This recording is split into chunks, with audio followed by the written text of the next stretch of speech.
तो मैंने आज ये तो देख लिया, अगर आपके पास पैसा हो तो आप एफआईआर भी बदल सकते हो, और इस चीज़ को प्रूव करूंगा। पर उससे पहले लड़ाई किस बारे में हुई, क्यों हुई, हम इस बारे में बात नहीं करेंगे।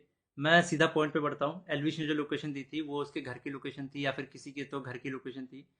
और मेरा इंस्टिंक्ट बोला कि मुझे उसे अपने लोकेशन पे बुलाना चाहिए, जो एक पब्लिक लोकेशन हो।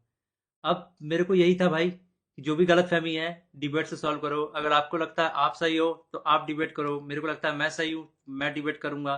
तो कुल मिला के शब्दों से ही जीतना था इस चीज को। और मैंने पूरी तैयारी की थी।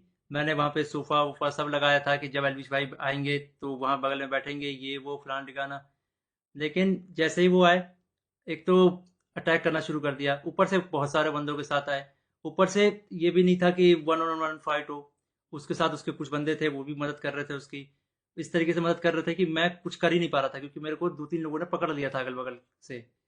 अब जब लड़ाई हुई, लड़ाई के बीच में ही एल्विश ने मेरे को लगभग ये अपने घुटनों से नाक पे मारा, कई बार हाथों से मेरे सिर्फ मुंह पे मारा। और जब मारा उसके बाद उसने बगल से एक फ़ोन भी उठाया जो दूसरे एंगल पे रिकॉर्डेड है, और फ़ोन से मेरे स्पाइन पे मारा। और आप सभी को पता है, अगर स्पाइन पे गलती से भी स्पाइन टूटता है तो आप ज़िंदगी भर के लिए लावारिस हो सकते हो, अपाहिज हो सकते हो। तो उसके बावजूद उसने मारा मारा।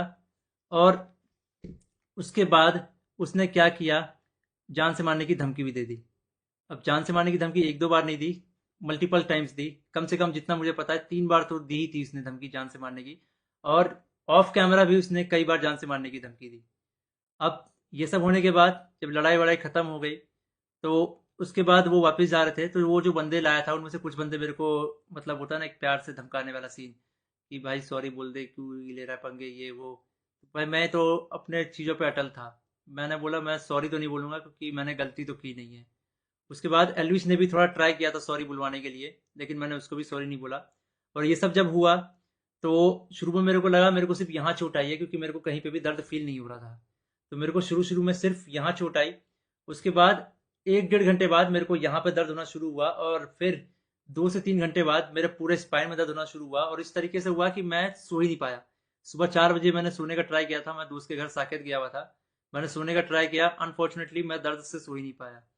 उसके बाद हम जब दर्द हो रहा था तो हम गए वहाँ पे मैक्स हॉस्पिटल साकेत के, मेडिकल निकलवाने।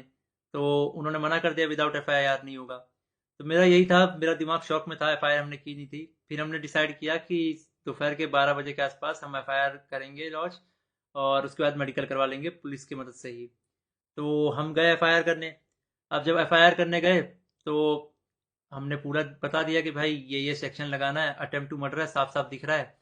तो वो जो एसएचओ थे, उन्होंने बहुत अच्छे से बात की। उसके बाद एसएचओ अपने इंस्पेक्टर के फ़ोन में कॉल करते हैं, बोलते हैं कि पूरा इसको ना पब्लिक मत करना, गुप्त तरीके से रखना, हम लोग गुप्त तरीके से लड़ेंगे।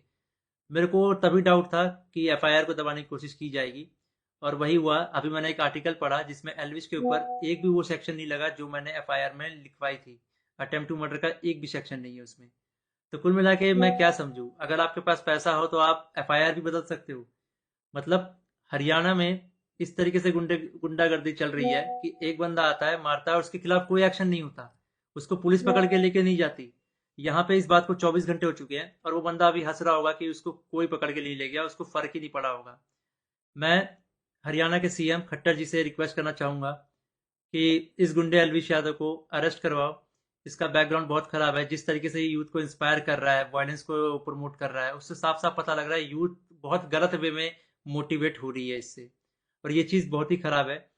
तो खट्टर जी, मैं इंडिया के कानून पे बहुत भरोसा करता हूँ, लेकिन अगर यहाँ पे नाइंसाफ़ी हुई तो एक तरीके से बहुत सारे लोगों को ये तो समझ में आ जाएगा कि इंडिया का कानून सिर्फ गरीबों के लिए बना है, अमीरों के लिए नहीं बना है। तो मैं नहीं चाहता कि ये कानून भी, ये एफआईआर भी दब जाए। और साफ साफ पता लग रहा है दबाने की कोशिश की जा रही है इस एफआईआर को। अगर ये एफआईआर दबता है तो ये इंडिया के कानून की हार है।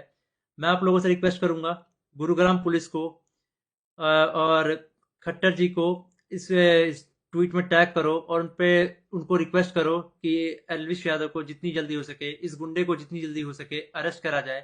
क्योंकि अगर कोई भी ऐसे मार के निकल जाएगा और फिर अपने स्टोरी में डालेगा कि भाई वर्क डन, तो खुल्लम खुल्ला यही है कि वो वायलेंस को प्रमोट कर रहा है, और उसको पता है कि उसका कोई कुछ नहीं बिगाड़ सकता। तो एक तरीके से ये इंडिया के कानून की हार है। तो अभी जो मैं एफआईआर लिखवा के आया था, मुझे उसकी कॉपी भी नहीं मिली, और मुझे लगता है मिलेगी भी नहीं। बोला तो वैसे सुबह मिल जाएगी, लेकिन आई डोंट थिंक सो, क्योंकि आर्टिकल में साफ साफ दिख रहा है कि एफआईआर के जो सेक्शन है वो बहुत अलग किए गए हैं। तो इंडिया के कानून का मजाक ना बने, तो आप लोगों से एक आखिरी बार रिक्वेस्ट है, सीएम खट्टर जी को गुरुग्राम पुलिस के ऊपर टैक्स अटैक किया जाए, ताकि ये मामले को वो लोग सीरियसली ले। इन द एंड, अगर इस बीच में मुझे कुछ भी होता है, मेरे पे कोई भी जानलेवा हमला होता है, इसका जिम्मेदार एलविश यादव होगा, या फिर उसके दोस्त होंगे, या फिर गुरुग्राम पुलिस होगी जिसने मेरे एफआईआर को पूरा का पूरा बदल दिया, और पता नहीं क्या एफआईआर लिख दिया। और ये ये इंडियन कानून की बेइज्जती है, ये तो मैंने देख लिया। कुछ नहीं भाई, अगर तुम्हारे पास पैसा हो तो कुछ भी कर सकते हो, ये तो मैंने देख लिया भाई।